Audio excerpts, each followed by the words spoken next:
Ni wedi cyrraedd boes, ni wedi agor, mae'n fore cynta yr Eisteddfod, a mae'n orlawn ma. Ti moyn gweld pobl yn mwynhau, ond hefyd, unwaith ti'n twlu pawb mewn i'r maes, na pryd ti'n gweld ddim y problemau. So mae'r radio ddim wedi stopo bore yma, jyst yn fel, o mae hwn wedi digwydd, mae hwn wedi digwydd. So ti'n gweld y gaps bach na le ti jyst angen teithio pethau lan a gwirio pethau.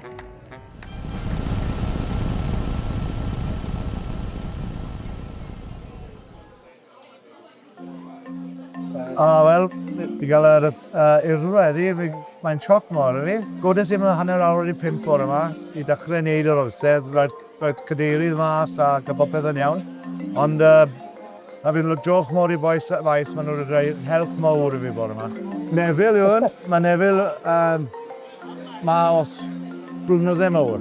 Dwi ddim wedi bod trwy'r math ma o beth a dod o blaen, oedd hi'n gymaint o sioc i dderbyn y neges oddi wrth y cofiadur i ddweud bod fi'n cael unrhyw eraill ffwnder. A fi wedi gweld dros 40. Mae'n bydd yn wahanol i fod ochr draw e. Dyw hwn dim jyst am fi, am pob un sy'n gweithio da ni. Gwaith tîm yw e, i bob un ohono ni. I wneud yn siŵr bod yr wythnos fawr yn cael ei wireddu.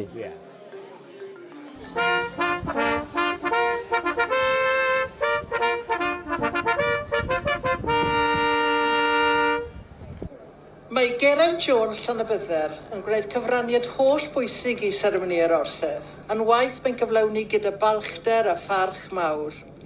Ei enw yng ngorsedd fydd Ger o'r Llan.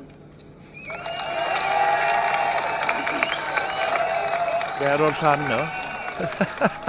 O'n i'n meddwl bydden ni mor emosiynol, ond fi yn. Amser ni'n dwylo ar y clefyd yna, yn real wedyn, ne fe. Oedd mam mas ar y cadeiriau, a roedd i ffip draw cwbl o weithiau. Oedd un eitha emosiynol yn y cadeiriau hefyd. Oedd hwnna'n moment nis. Fi'n cael cwbl o oriau gyda'r teulu nawr, a fi'n ôl i gwaith hwnny. Byddai'n tynnu hwn off na'n groi allai. Mae eitha dwy yma fe. Absolutely fantastic, special, emotional i fi. O'n i fel cheerleader i Geraint eleni. A ni gobeithio bydd fi a fe blwyddyn nesaf yn gwisgo lan a actually mynd am jolly out e fe. Right, y job nawr yw paco bant y fe gyd a digwydd Groundhog Day, nôl yn ni, lan o fe, a wedyn paco fe nôl bant, hala fe nôl i Llanybydder. Stefodd yn byth yn stopo. Rhywbeth yn special heddi oedd, o'n i yn meddwl dar glaw, falle byddwn ni tu fewn ar y llwyfan. So mae'r ffaith bod wedi gallu digwydd tu fas, lle mae Geraint yn neud yr holl gwaith gyda cerrig yr orsedd a gyda'r paratoi'r cadeiriau. Mae wedi bod ar yr ride on mow yna, so mae faint o weithau'n edrych ar ôl y porfa. Mae fe'n llwyr ryddiannol, fi'n prowd iawn ohono fe. Griffo! Sori, mae'n ddrwg to fi. Mae Griff ni yn paso. Griff, le ti'n mynd? Le ti'n mynd ar hynna? Wel, dwi wedi bod i crymych i boomerang i nôl bach o arwyddion. So be de, dwi wedi bod off y maes yma ers pethefnos. Dwi wedi symud y car, dwi wedi stych yn garafan ag ar y cae yma. Dwi wedi bod mor braf gweld lôn a just mynd allan. Oedd traffic yn iawn ond na.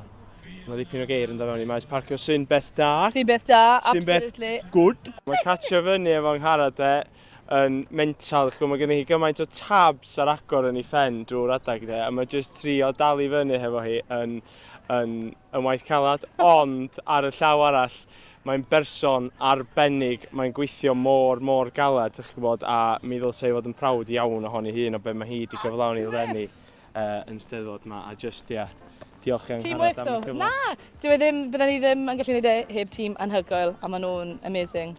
Wy'n aml fel, ti ddim yn neud hwn. Maen nhw'n neud e. Ti'n mynd rhaid lan de? Ti'n mynd i helpu fi? Well i mi dweud, sorry boys, well ni'n neud bach o waith. Na, mae popeth wedi mynd yn gret so far. Mae fe wastad yn neis i weld popeth ti wedi wneud yn Llanybydder wedi rhoi lan gyda'r peintio, decorato popeth a ti'n clywed cwpl o bethau rownd y maes a gweud, mae hwnna'n really cool, neu rhywbeth fel yr arch nawr, plant neu pwy bynnag yn cymryd llunio o flaen rhywbeth ti wedi creu. Mae fe'n deimlad rili arbennig i fod yn onest. Hwn oedd un o'r bethau nath ni'n neud yn Llanybydder, hwn yw'r sein o Blaenllaen. Fi'n meddwl bod e'n edrych digon da. Sa'n cweit yn gwybod os bys ni'n galw fe'n masterpiece neu beidio, ond fi'n siŵr bod pobl yn joio fe. Mae unrhyw fath o stressfulness neu hiccups neu unrhyw beth sy'n digwydd yn y Steddfod. Ar ôl y gorffen, ti ddim yn meddwl amdano ni, ti ddim ond yn meddwl amdano be nes di joio a pawb ti'n cwrdd ar ffrindiau ti'n ei wneud. So mae'n galw ti'n ôl bob blwyddyn, a fi'n credu bod yna lot o staff Eisteddfod yn gweud union yr un peth wrth ti. Cardydd, diolch yn fawr. O, yn caru stwff hon. Ar y top yna, pan wedi barod. Diolch sgweiar. Rach, neis y ffrant rhwng yna. O, cold one. Beth yw'r enw? Ti wedi cadw peth bach special fi? Dwi wedi gwerthu fo'n, cos ti ddim... Anghofiau. A lle ti'n gwneud un arall i fi eisiau? Na, o dim efo carthen y goron. Is that it? Ti wedi cael honna? Mae hon, Eisteddfod y Garreg Las ar y teifi, mae hon yn special, achos hon yw carthen y goron, yn ar y gosa gau i coron yr Eisteddfod. Ges i foment bach bore yma, le nes i feddwl, fi'n teimlo fel y fenyw mwyaf lwcus yn y byd i fod yn y swydd yma, achos mae pawb dros Gymru a tu allan i Gymru yn dod at ei gilydd i ddathlu diwylliant, iaith. Fi jyst mor prowd, fi'n chwarae darn bach iawn o roed hwn mlaen i pobl cael mwynhau, a fi yn teimlo fel y fenyw mwyaf lwcus yn y byd. Peth cyntaf ni'n neud pan mae adre yw rhoi cwtch mwyaf anferthol i'n plant bach chi. Maen nhw wedi bod yma trwy'r wythnos yn mwynhau, gyda teulu a ffrindiau. Fi wedi gweld nhw fan hyn efo'n co, a maen nhw'n sefyll gyda fi, ond fi jyst mae'n gwario amser ydym plant bach i nawr a joio gweddill gwyliau'r haf. Ond hefyd, fi jyst mae'n paned teidi, fi mae'n gwely ninan a llonyddwch, achos yw'r lle mae jyst ddim yn cysgu.